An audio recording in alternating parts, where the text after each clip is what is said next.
আবু জাহেল ঘোষণা দিল, খবরদার, হজের মৌসুম, হাজী সাহেবরা গোটা বিশ্ব থেকে আসবে, আমার দলের কর্মীরা তোরা যেটা করবি সেটা হচ্ছে হাজীদের কাছে যে বলবি মক্কায় নতুন এক পাগল আসছে, নতুন এক জাদুকর আসছে, নাম মুহাম্মদ। নাউজুবিল্লাহ পড়বেন না? খবরদার হাজী সাহেবেরা এই পাগলের কাছে যেও না।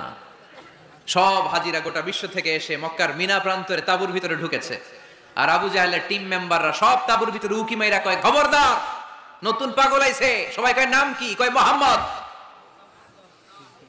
নতুন পাগল এসেছে, নাম মুহাম্মদ। নতুন জাদুকর এসেছে, তার নাম মুহাম্মদ। খবরদার, তার কাছে যেও না, তার কথা শোনো না, শুনলে তোমরাও পাগল হয়ে যাবা, তোমরাও পাগল হয়ে যাবা। সে এত বড় জাদুকর, মুহাম্মদ সাল্লাল্লাহু আলাইহি ওয়াসাল্লাম এত বড় জাদুকর, তার জাদু দেখলে, তার কথা শুনলে হাজবেন্ড ওয়াইফের মধ্যে সম্পর্ক বিচ্ছিন্ন হয়ে যায়। সে এত বড় জাদুকর, তার কথা শুনলে বাবা আর ছেলের সম্পর্ক ছিন্ন হয়ে যায়। সে এত বড় জাদুকর, তার কথা শুনলে বন্ধু বন্ধু আলাদা হয়ে যায়। খবরদার হাজী সাহেবরা, তোমরা হজ করতে এসেছো, করো, জমজমের পানি খাও আর খেজুর নিয়ে যাবা বাড়িতে, কিন্তু মুহাম্মদ সাল্লাল্লাহু আলাইহি ওয়াসাল্লামের কাছে যাওয়া যাবে না।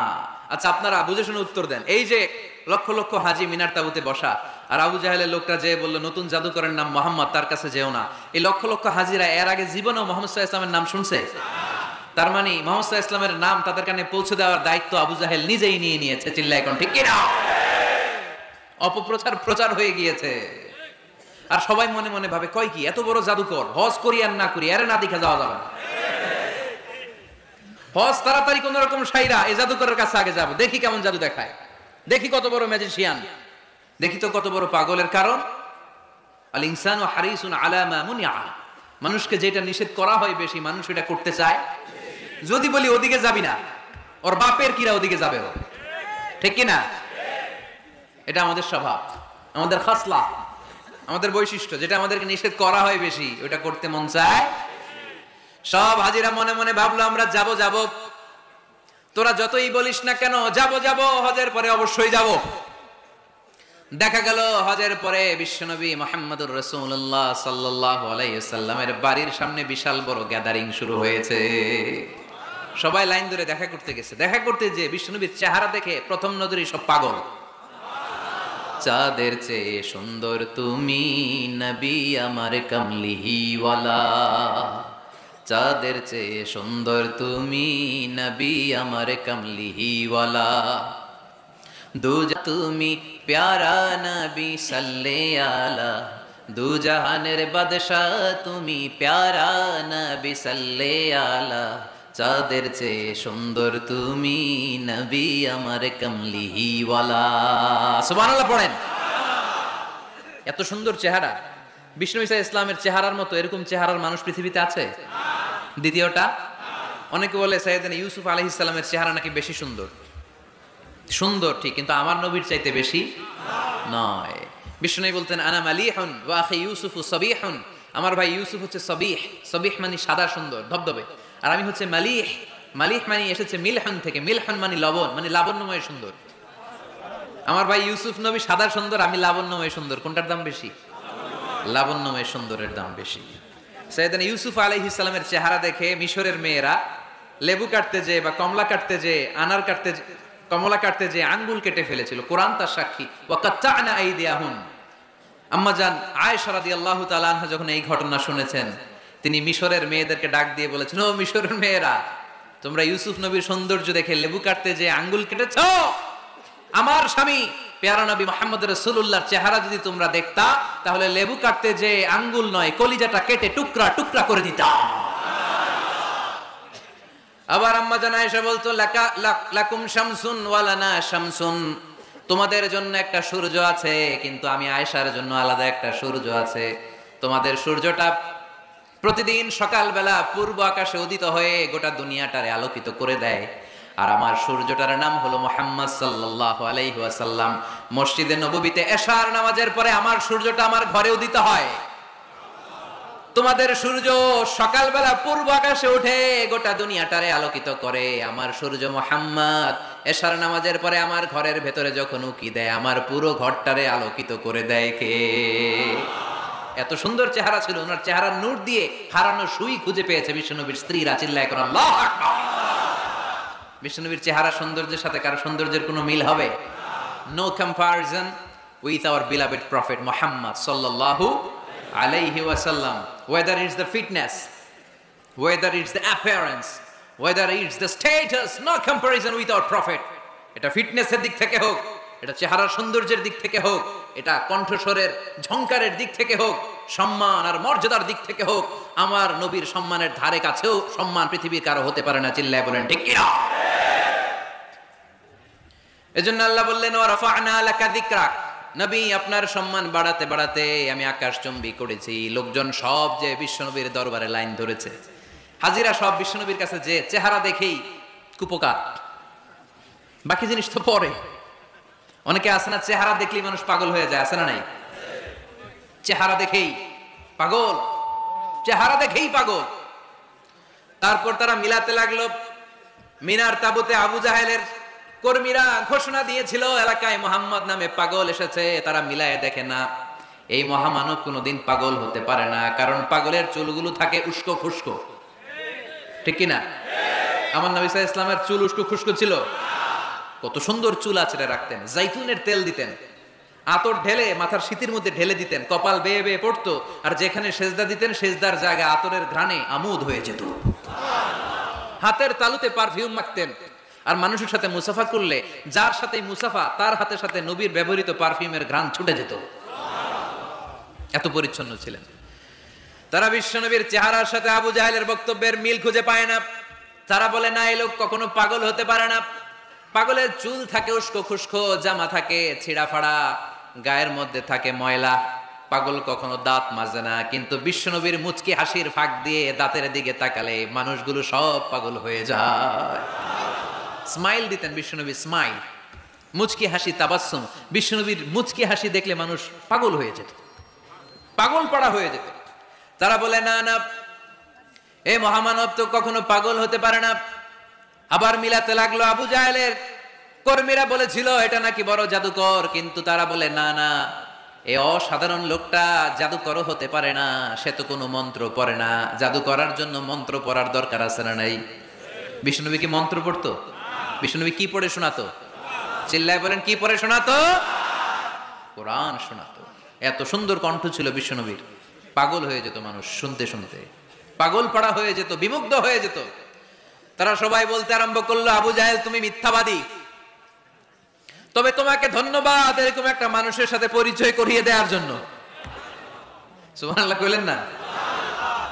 আমরা মেনে নিতে পারলাম না সে পাগল নয়, জাদুকর নয়, সে হলো এই জামানার পয়গাম্বার। আমরা পড়ে নিলাম লা ইলাহা ইল্লাল্লাহু মুহাম্মাদুর রাসূলুল্লাহ সাল্লাল্লাহু আলাইহি ওয়াসাল্লাম। রাফা'না লাকা যিকরাক, নবী হে এইভাবে আমি আপনার সম্মানকে বাড়িয়েছি। হাইসুমা যুকিরতু যুকিরতা মাই, নবী যেখানে আমার নাম নেওয়া হবে আমার পর পর আপনার নামও নেওয়া হবে। পড়েন সুবহানাল্লাহ। যেখানে আমার আল্লাহর নাম তারপরে আমার নবীর নাম আছে না নাই? কালিমার ভেতরে লা ইলাহা ইল্লাল্লাহ আমার আল্লাহর নাম শোভা পায়, তারপরে মুহাম্মাদুর রাসূলুল্লাহ দ্বিতীয় বাক্যে আমার নবীর সুন্দর নামটা আছে না নাই?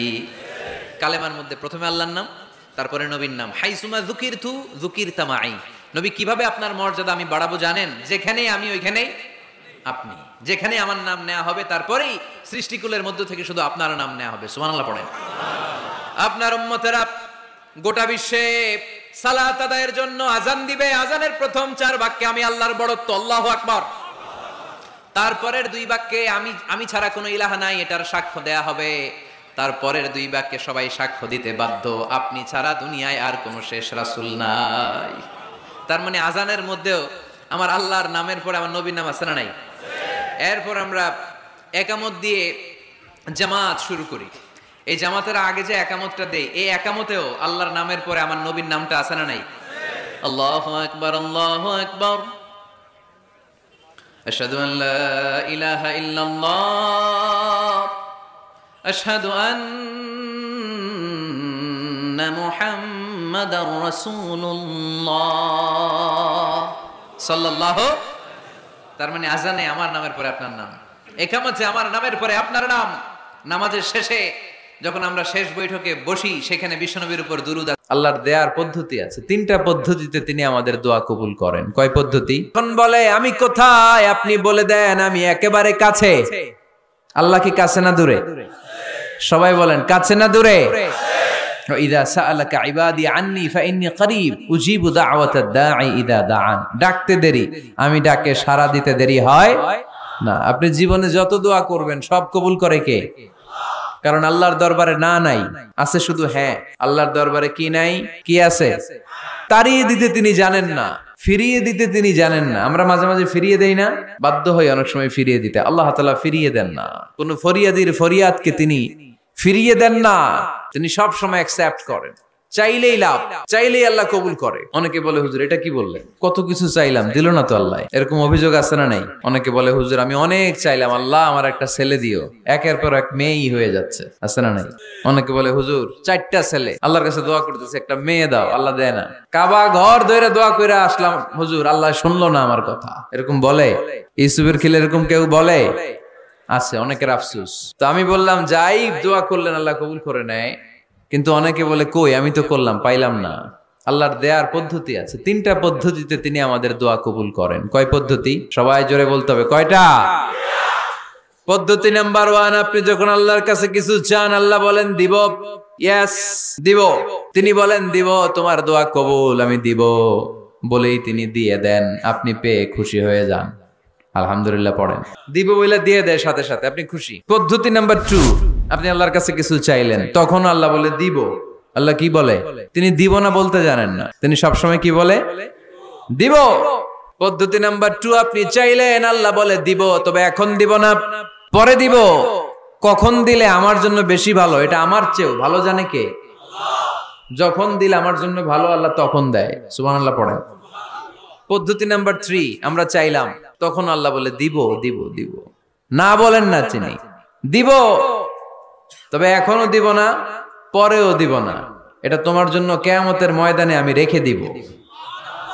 যেদিন বিপদে পড়ে যাবা, যেদিন আকাশের সূর্যটা মাথার কাছে নেমে আসবে, সূর্যের প্রচন্ড প্রখর তাপে তোমার মাথার মগজগুলো গলে গলে ভাতের মাড়ের মতো কান দিয়ে আর নাক দিয়ে টপ টপ করে পড়বে। তৃষ্ণায় ক্ষুধায় পেরেশানিতে জিহ্বাটা বের হয়ে কুকুরের মতো নাভি স্থল পর্যন্ত ঝুলতে থাকবে। পীর সাহেব মুরিদরে চিনবে না, মুরিদ পীর সাহেবরে চিনবে না, দলের নেতা কর্মী চিনবে না, দলের কর্মী নেতা চিনবে না, মা তার মেয়েকে চিনবে না, বাবা তার ছেলেকে চিনবে না, বন্ধু তার বন্ধুকে চিনবে না। ওই কঠিন দিন আমি তোমার এই দোয়ার বদৌলতে বাঁচায়া দেব। আল্লাহু আকবার। যে দোয়া ওসিলায় দোয়া করলে আল্লাহ দোয়া ফেরায় না, সাথে আওয়াজ করে পড়েন ইয়া হাইয়ু ইয়া কাইয়ুম ইয়া হাইয়ু ইয়া কাইয়ুম বিরহমাতিকা আস্তাগীথ আসলিহ লি শা'নি কুল্লা ওয়ালা তাকিলনি ইলা নাফসি তরফাতা আইন। এভাবে দোয়া করলে আপনাকে বিপদ মুক্ত করবে কে? এই দোয়াটা কেন পছন্দ আল্লাহর কাছে? কারণ এখানে আল্লাহর 2টা সুন্দর নাম আছে, গুণবাচক নাম, আল হাই, আল কাইয়ুম, এই 2টো নাম আছে এখানে। আবার এই 2টা আয়াতুল